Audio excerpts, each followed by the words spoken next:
Welcome back to another episode of Whatchu Spinnin. This is episode 57. Holy smokes, we're almost to episode 60. Wow. Fuck yeah, I'm super stoked for that. As per usual, I'm guiding the ship today. I'm Dorian, joined as always by Matt and Jake. Been a while since we've been in the old table house.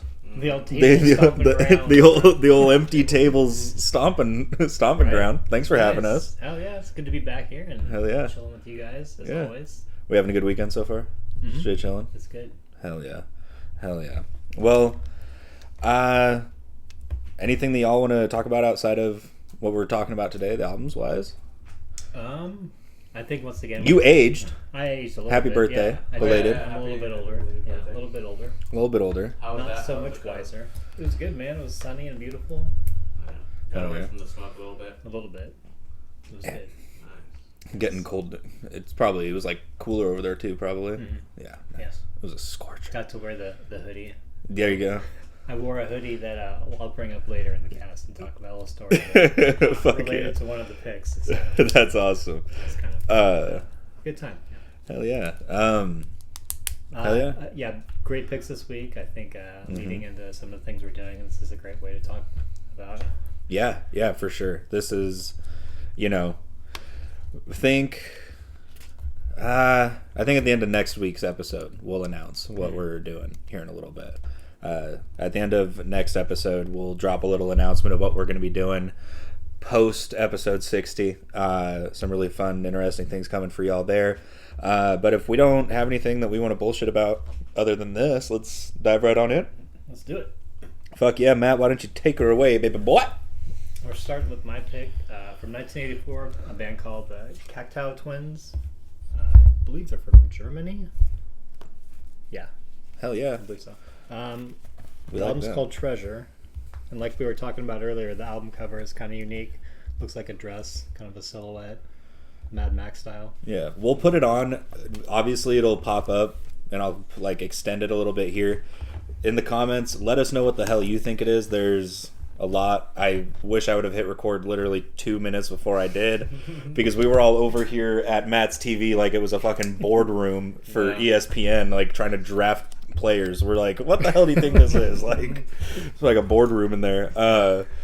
But hell yeah, 1984, man. It does not sound like it. Really? No. It has that electronic kind of weird, Mhm. dark wave vibe to it a little bit. I think it doesn't date itself though, like you said. It's very present and has some cool sounds that you don't hear too much anymore that are used very well. Yeah. And for the music, I think it's accessible in a way because some people don't like music like that, whether it's too ambient or Yeah.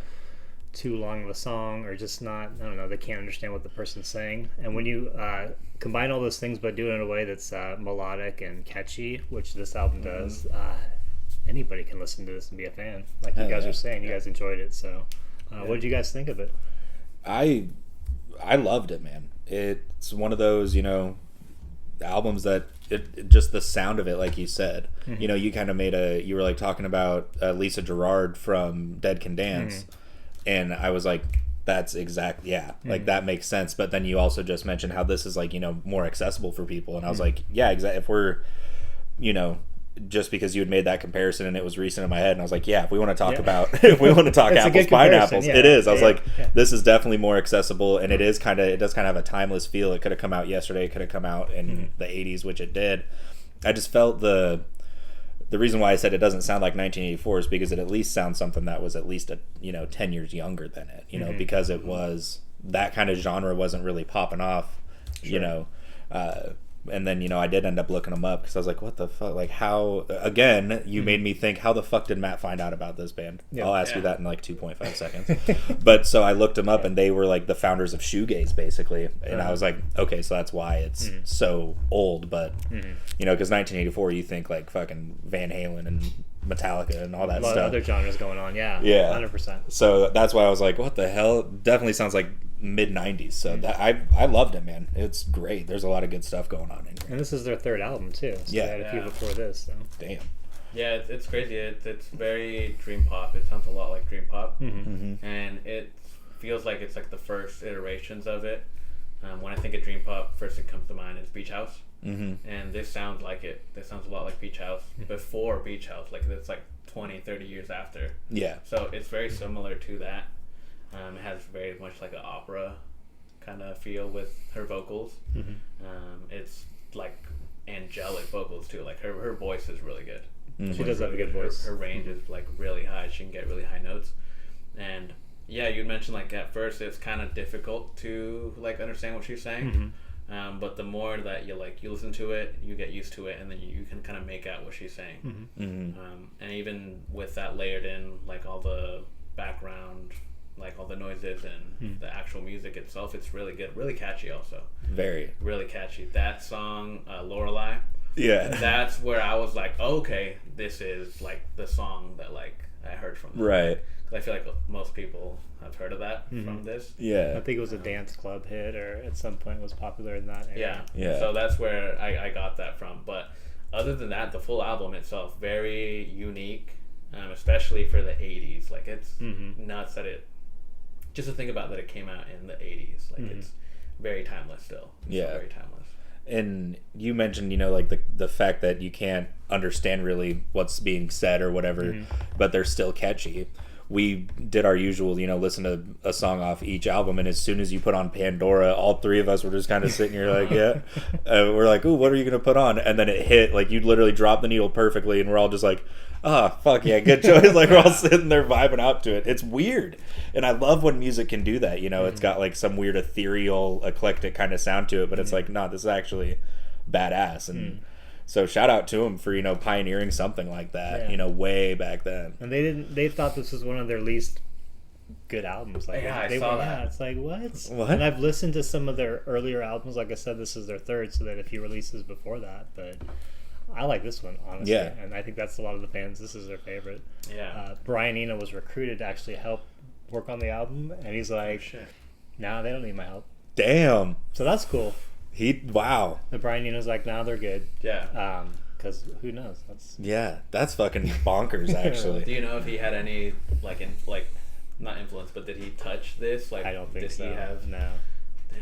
Yeah, he was recruited. That would have been to- crazy just to hear, like, if he did, like, how much different it would be, or if it would be the same. Yeah. I don't use this word a lot, but it feels very avant-garde. It does. It has, yeah. I don't even know what that word means, but I'd put this in that. Like, it's very... Stop laughing, bro. But It's the melody. Sorry. It's a different melody. It's not a typical melody. It's the chords are different, or the no, The it's notes are different, it's very good. It's very good, very dreamy. Yeah, that's a good word for it. Yeah, Yeah. It does kind of flow that way. Yeah. Some of the songs are very ethereal, like you said. And Yeah.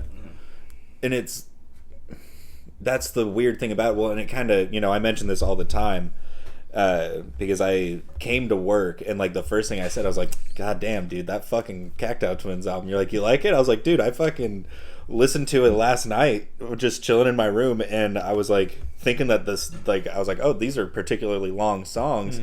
Let me see what's going on. And I was like, oh, fuck, I'm already into, like, almost to track 4 because...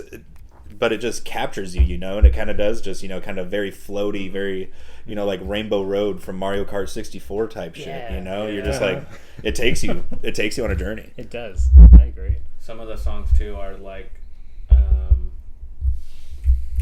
what's the word? It's like they're kind of very mellow, like towards the end half of the album. They're just very spacey, Very. like super spacey. Aloysius, is that how you say it? That song really caught my eye because I felt that a lot. It was just a lot of space in the song, like a lot of room for, you could throw in a lot of stuff, but it was just very ambient. Like, it was just very ambient sounding song. But in general, this whole album, it's very catchy, very unique for the 80s. I keep bringing that up because that's like my takeaway from it. It's like, Same. Yeah. It's crazy how still listening to this, you could compare this to newer stuff that's come out, and I'm sure they had some influence over them. So I like how that album shifts a little bit towards the end to give it that ambient, almost Brian Eno feel. You know, like he's not a part of it, but the last few tracks are very just like you're just in a dream. almost. It's a weird emotion and feeling how music affects you that way. Yeah. I could see why they could try to get Brian Eno to right to it, because it has that feel in the end. Yeah, like as soon as you said that, I was like, okay, yeah, that makes sense. And then, you know, to hear that he was like, no, they're good, that's a huge cosign, you know, like especially for this kind of style back then, because he was, you know, he was the cream of the crop back then, especially. Prime, but how? Again, going back to, we're just gonna talk about. We might as well talk about Brian Eno album right now. Yeah, like that's how I found out about these. Okay. This band and a few other bands I brought up on the cast is just, you know, diving into different rabbit holes based off of his music. Okay. And finding some I did like and some that I didn't. Damn. Okay. And even I think it was the album cover for this one. I was like, oh. And I had heard the band. I was like, oh, I'm gonna pick this album. And hell yeah. Caught on to a few songs. I think Pandora being one of them. Yeah. And kind of went on from there. Hell yeah, great pick. Yeah, honestly. Yeah, I like. Glad you guys enjoyed it.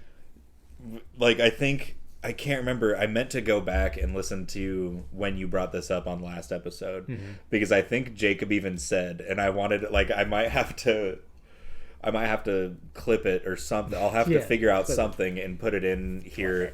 But Jacob literally calls it, like, you pull out the album and you're like, and he's like, all right, Matt, once again, bringing up something I have no idea what it is. Like, something along that line. I swear to God he said it. And I was like, what the fuck? Yeah. And I literally had that same thing. I was like, of course, you know, of course Matt brings up something I've never heard of but never listened to, like, you know, Sigur Rós. And it turned out to be, like, one of my favorite albums I've heard in a while. So, once again. I like at first glance, especially the cover and the artist, I'm like, I have no idea what this is. Yeah. And then I hear Lorelei, and I'm like, okay, now I'm trying to, like, you know, cover it up, put everything together. But even then, I had no idea. Looking at all their other stuff, all their other albums, I was like, I've never seen any of this.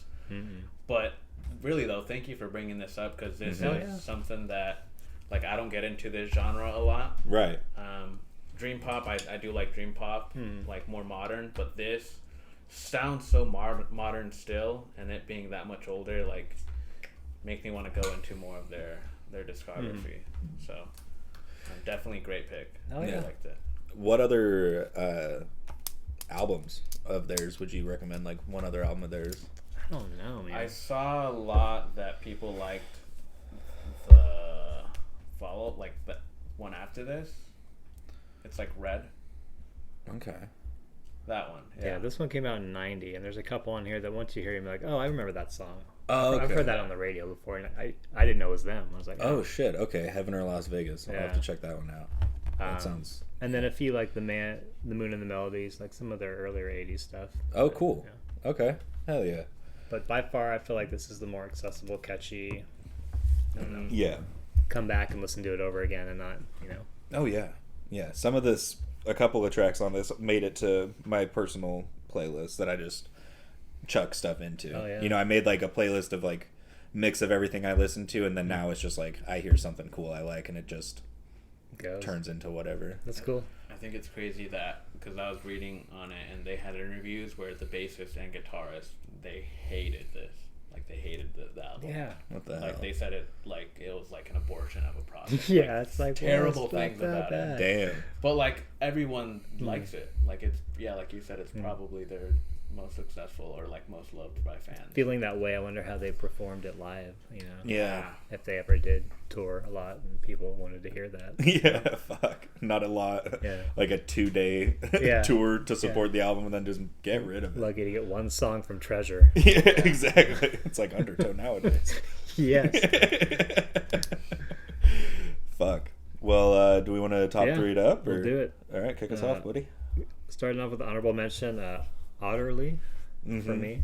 And then 3, I think Jacob said it right, Aloysius. Aloysius? Yeah, I think. Aloysius. And then number 2 is Pandora for Cindy. And then number 1 was Persephone. Okay. Hell yeah. Yeah. And just, I think all the songs blend well together too. So having a top 3 was just very tricky. Yeah. Especially after, you know, like there's that middle run that goes on, and it's like, fuck, man. Yeah, like the Pandora to Persephone. Persephone, I think. Persephone. But yeah, top 3 for me. Honorable mentions go first. Beatrix and Dynamo. Dynamos. Number 3 was wait. The fuck? Huh. Okay. Actually, yeah. God damn it. Damn Beatrix. I put Beatrix twice. I was fucking. Beatrix, man. Yeah. That was supposed to be Lorelai. Lorelai is my honorable mention. Number 3, Beatrix. Number 2, Persephone. Number 1, Pandora. Yeah, nice. I think that's gonna be our song that we all like, Pandora, because that's definitely my favorite. My second favorite was Dynamo. I love that ending to the album, and then my third favorite was Lorelai, just because I'd heard it before. And then honorable mention Aloysius, that song. Hell yeah. Hell yeah. One of us got it right. Aloysius. Or we both messed up. Aloysius? Yeah. I don't know. It'd be like the A silent asshole. I was like, for once, I'm gonna let them fumble with something. Yeah. Usually, I'm the one who makes an ass of myself. Anyway, that was Treasure by Cocteau Twins, released in 1984, which was Matt's pick for this week. We'll be right back to get a little bit more modern and talk about Jake's pick for this week. Peace.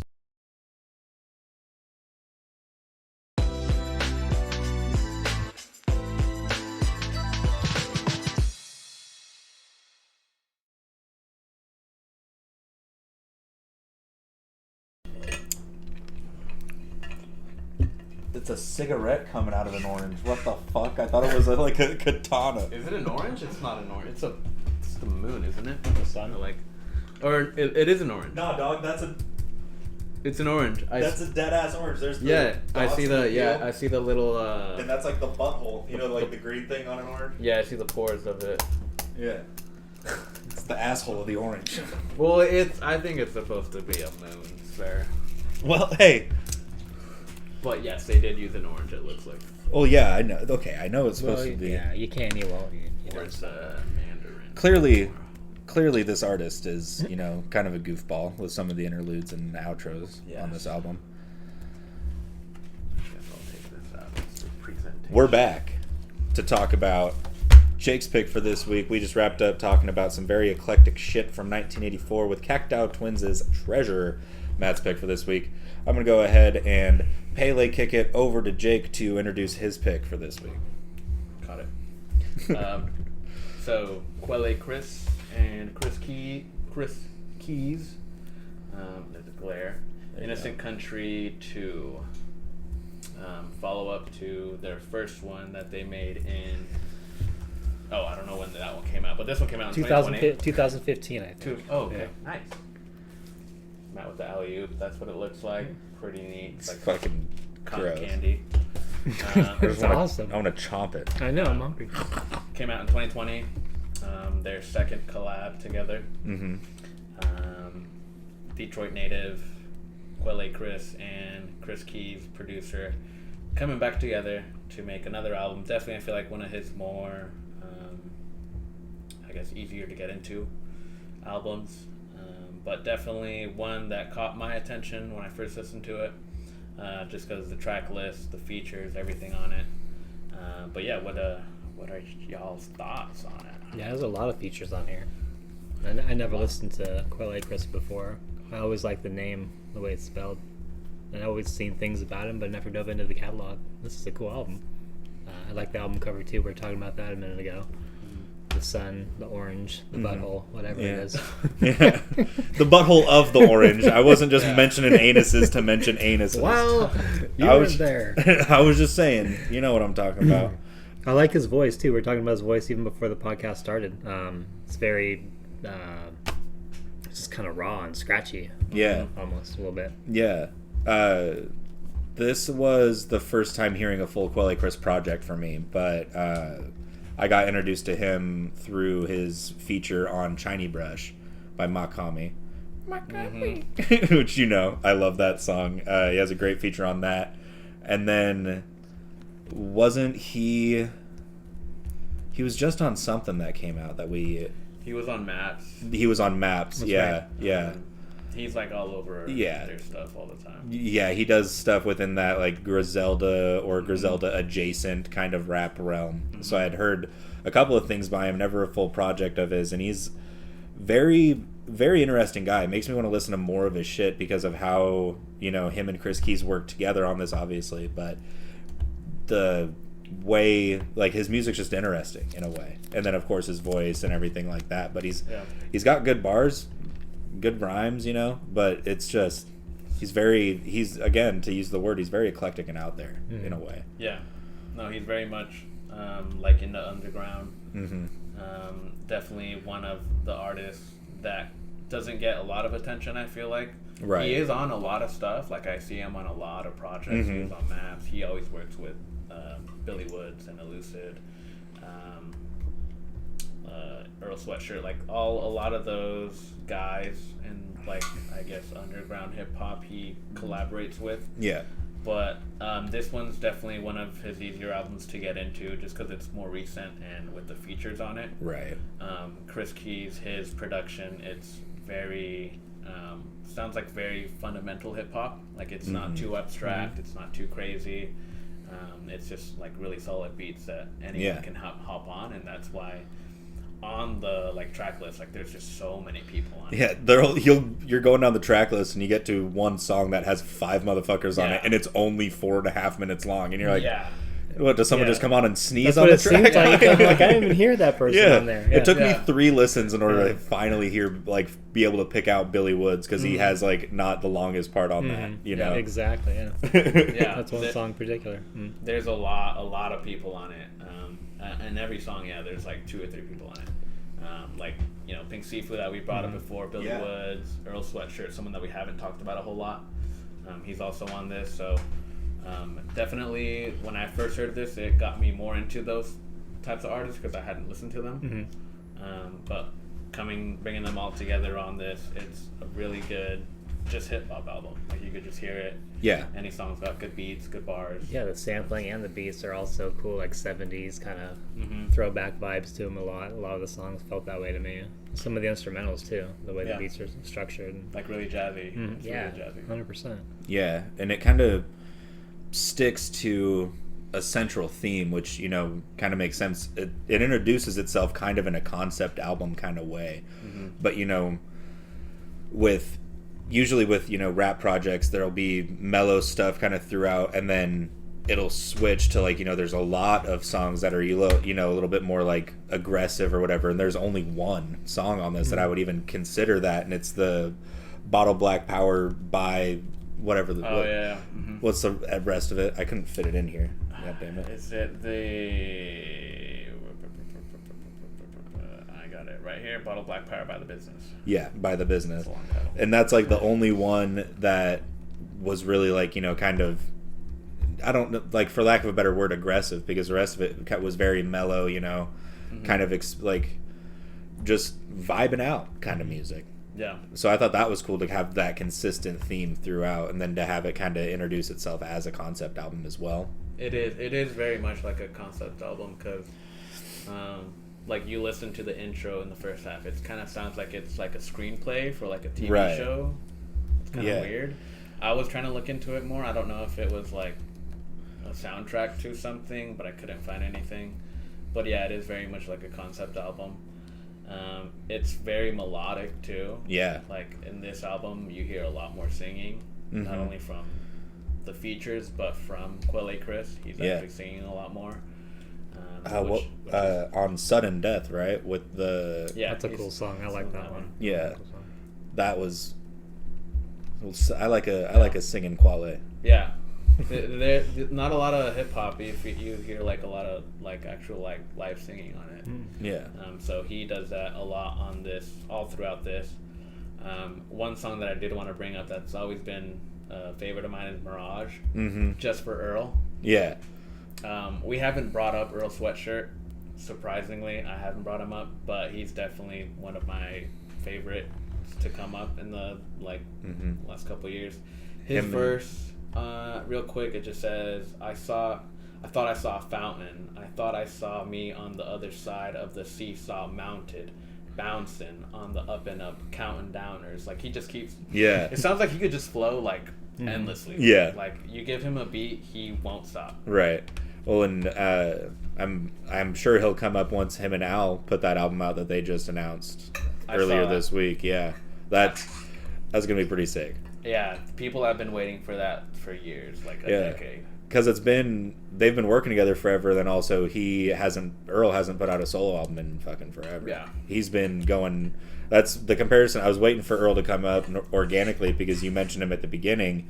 Is that him and Quelle Chris for me have been kind of just the same entity. You know, they just feature, and I hear them on features all the time. Never hear a solo project from them. Yeah. So but yeah, he does kill it on that track for sure. He does, yeah. I love his verse on that.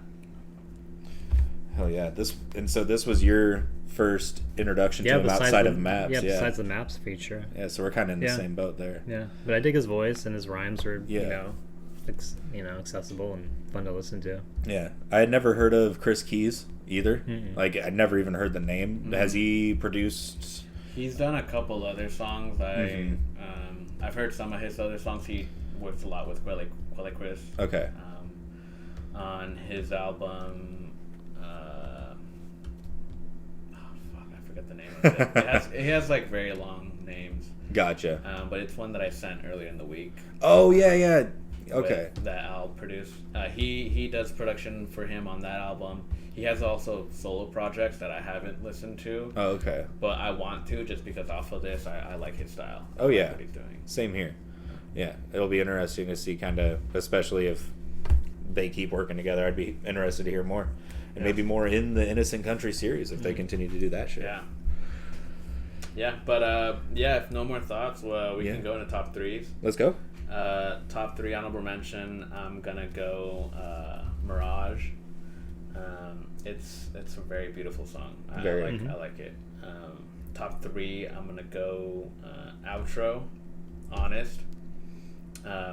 That ending on the voicemail with like the girl, hilarious, dude. I love it. It's like she's like, I can't believe I fell for your pitch and toe head ass. Like, she's just roasting him like on the voicemail. It's hilarious. So Outro, When You Fall, and then my favorite song has always been Sacred Safe. I love that song. Yeah. Hell yeah. Honorable mentions for me, piggyback off that, Sacred Safe and Make It Better. Number 3 for me was Sudden Death. Number 2, Grease from the Elbows. Did like that one. And then number 1 for me was When You Fall.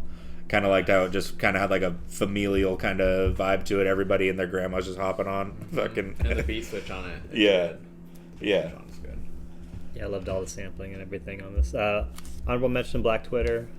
3, Sudden Death. 2, Graphic Bleed Outs. And then Sacred Safe. That little Lord Have Mercy verse on there just threw me back. Hell yeah. So cool. Yeah. Love that shit. Hell yeah. Well, that was Innocent Country Part 2 by Quelle Chris and Chris Keys, released in 2020. Yes, sir. Which was Jake's pick for this week. We're going to go ahead and put a big old fat bow on this motherfucker and talk about mine to wrap it up. We'll be right back. Whatchu Spinnin, episode 57.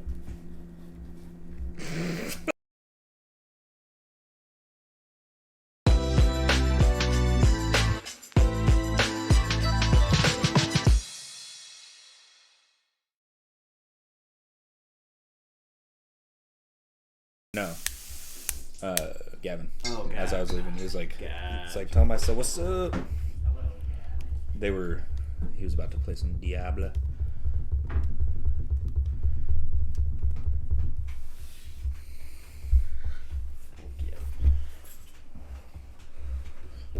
This week's doodle was Just music notes. Hell yeah. I swear to God, I've written a 5 in my life. No, you haven't. Same, yeah. I was like doing 5-7, and then I just spelled the 5 wrong too. Hell yeah. We're a little down bad. It's all good. Sometimes. A little reticent. Yes. Hell yeah. Shit. That's alright. Do we need that light on or off? Is it good? You want me to turn it off? Save your electricity? Sure. No, put it back on. That way you light up. It's like a spotlight on you. It's the Dorian Show. Dun, dun, dun, dun, dun, dun, dun. And it's just because I have fucking look like Pinhead from Do you? from Hellraiser? from Hellraiser. Yeah, I've got pale ass skin. Oh, I thought you meant from SpongeBob. No, What? no, I was gonna say I was trying to make a pale reference, like Joey Jordison. All right, it's time to take this baby on home and wrap up episode 57 by talking about my pick for today's episode.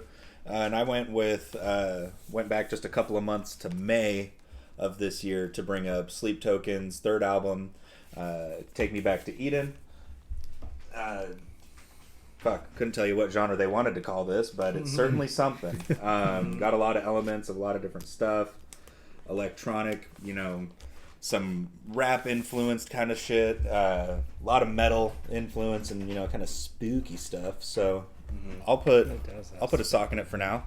What do y'all think? Yeah. I'll let you start off, Jacob. I feel like I have a little bit more. Yeah. I mean, first off, I like that we're covering this because it's so brand new. That was very new. That'll boost. That's what we call boosting the numbers, bucko. Right. Second off, I don't know either what it is. Yeah. Because I, my first take, and I was kind of expecting, metal, rock influence, something, not aggressive, but definitely something in that alley. So I'm like, okay, I like this. I'm into this. I'm interested. I had heard The Summoning, because it was a single that you guys discovered, a couple months ago. So I was figuring it was going to be that same thing. And boy, it's threw that out the window because it has pop, it has some very mellow jazz, it has a lot of different genres in it, so it's real interesting. But I did like it. My introduction to Sleep Token, I think it's a good one. I think it's a good one to start off. There was a lot of mixed reviews on it, so I thought that was interesting, but yeah, that's kind of my take that I got from it. What genre do you think it fits into? I think definitely. Is it even a genre? Pop, right? Pop metal. Yeah, it is. Yeah, is it pop metal? Because some of their earlier work is metal-ish, but it doesn't really fit into any genre specific music. And I don't know. I remember when this album or when The Summoning came out, you texted me. Yeah. It was the night before we went back to work on a Monday, and you're listen to this song, and I gave it a second listen to, but not a full listen to until the next day. And you're no, you need to finish the song. Yeah. When I did, I was like, what the hell is this? Yeah. And then I kept going back to it, then I just dove into their catalog, and then they started releasing singles before this album came out fully, and what a cool way for an album to come out. I'd really seen that before when it came out. So when the album did come out, you're just kind of expecting this.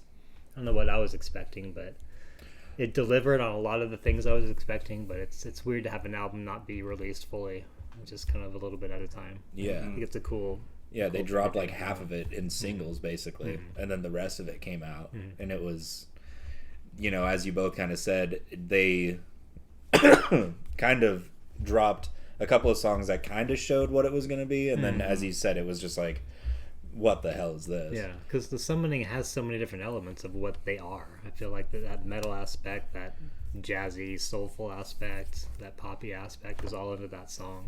Very.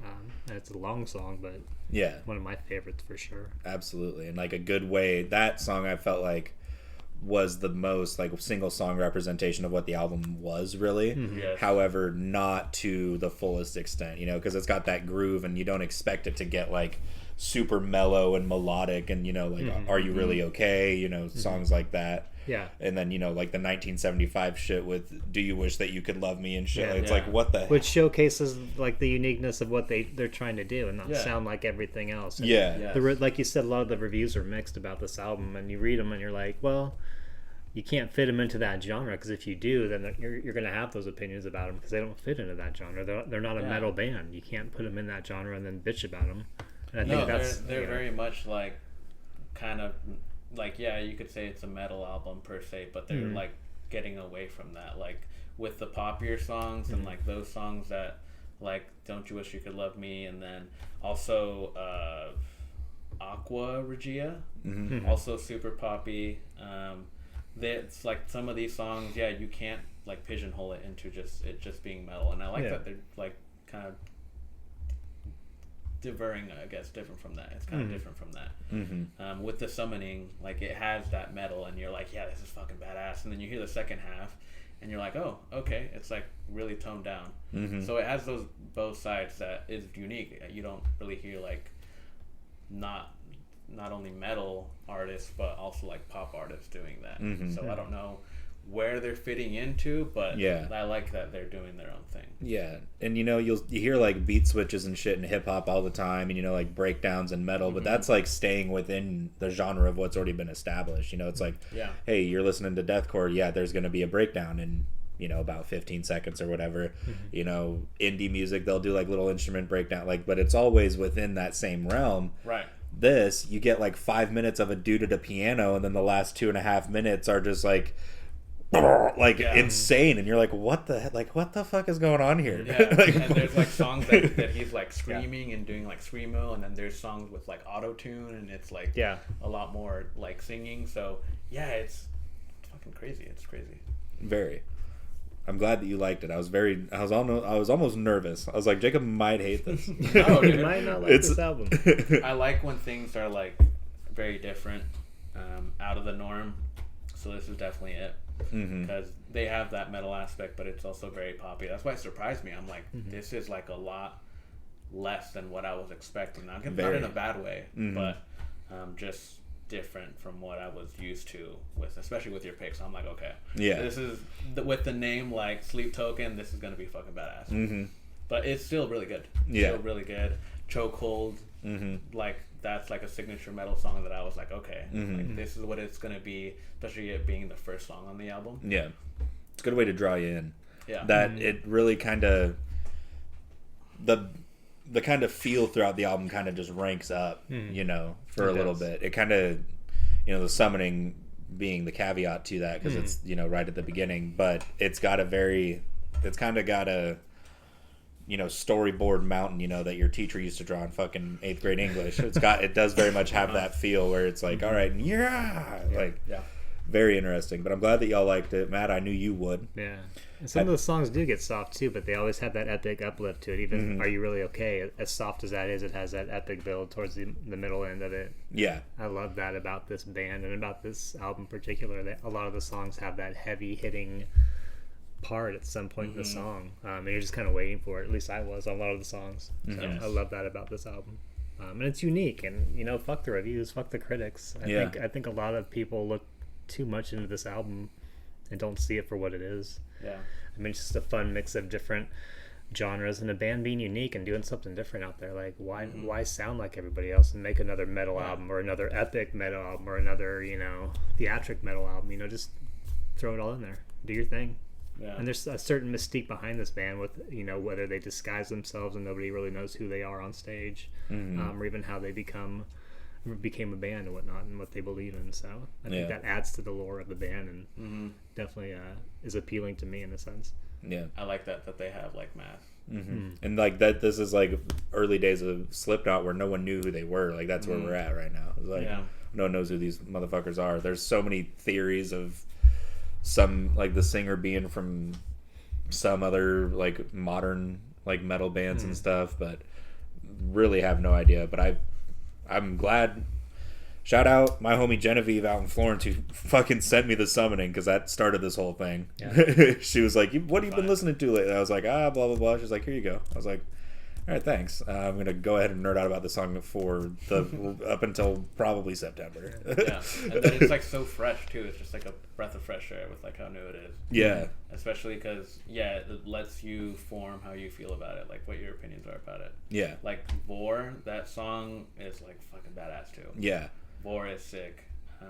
A lot of the songs on this album, man, it feels so much longer than like what it is, but it's just a lot of content in it. Yeah, there's a lot going on in it throughout. You know, there's just, I could go on and on about that alone. You know, sit here and go through every song, be like, well, this one they start off heavy and then they get soft. Yeah. This one they start off heavy and, you know, whatever. But that's like, you know, kind of a testament to the project in and of itself, you know, and I can see you know, of course people hated it because it's not consistent. But that's kind of what makes it Sure. interesting, you know, is that it's not, you know, fucking chorus verse chorus type shit. You know, it's like very experimental and weird, almost, you know, not exactly prog type shit, but it like just very It borders on a lot of different a lot of elements different of that, things. yeah. Yeah, it's like of the prog element. yeah, you know, just going from this, just the fact that they flip genres within one song to me is like the craziest shit. That's why I dove into these guys, because the summoning alone, you know, and it all came from that. Yeah. Hell yeah. I Shall have, we? I have, Or- I have a hoodie, a Sleep Yeah. Token hoodie, and Yeah. I wore it to the coast last week, and 2 people recognized it. I've had the hoodie on in town before. Nobody said a thing about it before, so Right. I thought it was funny. That Yeah, go to the coast for one day, Yeah, where- and 2 yeah. people are like, "Hey, Sleep That's Token." cool. It doesn't say Sleep Token anywhere. There's just a band symbol and this crazy shit on the back. yeah, it's pretty legit. It's the album cover. on it? Yeah. No, it's got No, like they have it's like the logo within this, isn't it? Yeah, It's Oh, that that. logo, and then on the back I think it has all of the these little characters. little characters from the record. Yeah. You know how you're like, Oh, those yeah, little the things, singles? the little drawings. Yeah, Yeah, the okay. singles. It's got that on the back, and then more. Nice. Dang. It's pretty sick. They're like, "You go to the show?" I'm like, "I wish." Shit's sold out. Yeah, fast. they announced a date at Wembley Stadium, and the tickets sold out within 10 minutes. Like that's how massive At these Wembley guys got. Stadium? Yeah. They exploded because of that fucking song, dude. Yeah, They had they have over 1 million listeners, right? yeah, didn't and have- they had like maybe 300,000 or like 300,000 or 500,000 listeners at the beginning of January. By the end, they had 1.8 million Which is insane. listens That's insane. to that song, and it Yeah. had jumped up to like all of the digital like streaming charts and everything. Like this is gonna get them a Grammy at some point. Like Yeah, you would think that. Yeah, I would think so. I would think so. It's Just that, for the uniqueness of it, and you know Mhm. what they put and it behind just this. fucking exploded. Like Mhm. it's all over social media. Like I heard a fucking remix. Someone took the vocals at the end of Summoning with that like funky part. Mhm. Someone took the vocals, like isolated them, and put them over the beat for "I Got 5" on it. Oh, what? I want to hear that. I'll fucking show it to you guys. I had That's cool. I have it saved. That I'll sounds fucking awesome. send it to y'all. That sounds really cool. Shall we top 3 it? Yeah. Do it. Let me start her off. Top 3 for me. Honorable mentions first. Ascensionism. Other honorable mention was The Apparition. That one was tough to pick between whether it was going to be my number 3 or an HM. But number 3, Aqua Regia. Love that one. Number 2, The Summoning. And number 1 was Vor. Can't get over that. Nice. Honorable mention for me. Are You Really Okay? Mm-hmm. Number 3 was Ascensionism. Number 2 was Granite. And number 1, The Summoning. 'Cause that was the Fuck first yeah. one. Yeah. Right on. Nice. Yeah, the summoning's badass. That like the first half where it's just metal, and then the second half it's like dance funk. Yeah. It's that song's definitely in my top 3. Honorable mention. I'm gonna go. What song? It's not. I didn't write it down, but I'm remembering it now. Must not have liked it that much. Granite. Granite is fucking badass. Yeah. Yeah. Top 3, I'm gonna go Chokehold, Take Me Back to Eden, and then my favorite song, The Summoning. Hell yeah. Definitely The Summoning. Nice. Nice. Hell yeah. Well, I'm glad y'all liked it. That album was Take Me Back to Eden by Sleep Token, released May like 23rd, literally like 2 weeks after Maps. May was my favorite month for music this year so far. And fun Yeah. fact, your album and Jacob's album are both 1 hour and 3 minutes. Yeah. On the schnoz. That's right. Random as hell. That's awesome. It's weird. Fuck yeah. Great picks this week, boys. Start off with Treasure. Fucking, I'm gonna have to find that at some point. God damn it. Dove into some Quelle, a guy we've talked about a little bit already, and then wrapped it up with my pick, Take Me Back to Eden by Sleep Token. We'll be right back to let y'all know what's coming in a couple of weeks. This has been Whatchu Spinnin'.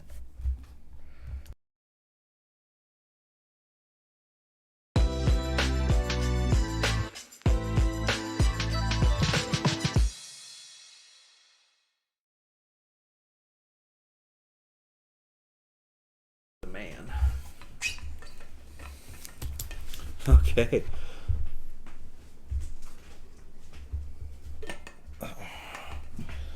Oh, Christ. He's here? I'm not ready. Hell yeah. Well, it's that time of the ep, boys, where we go in the order we just talked about, our albums for this episode, and introduce what's coming next time. As I said, we go in the order we talked. So, Matt, you're up, baby boy. 2011, The Maynard Project. Pussifer, Conditions of My Parole. God damn it. Album cover alone. Don't judge an album by its cover. Yeah. This album kicks This ass. is such a good album. Oh my god.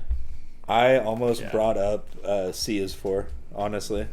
Yeah. I literally had it in my hand Did today you? before I left. I was like, I should bring up I should bring up C is For. And then I was like, nah. I literally just took one from Matt. I'm not going to do it 2 weeks in a row. Jacob, what do you got, man? I'm excited for that because I've heard you guys talk about Pussifer before. So. Yeah, it's great. I'm bringing up 2019 Michael Kiwanuka. Damn. Second album, I want to say. I don't know. Damn. But some soul.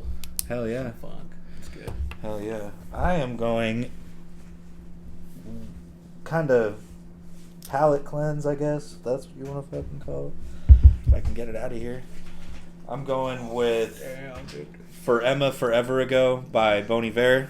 Nice. I think this came out in 2008. Is when this came out. Yeah, Bon Iver, some nice little like indie, like folk indie type shit. Very nice, very relaxing. Figured it's a good album to, bring us into September, as things start to cool down. It just reminds me, it's got a very fall feel to me for some reason. So I was like, let's get away from metal, away from hip hop for myself. So we'll go with that. Very nice. Hell yeah, Pussifer, Conditions of My Parole, Michael Kiwanuka, and Bon Iver, Forever Forever Ago. Great shit, all across the board.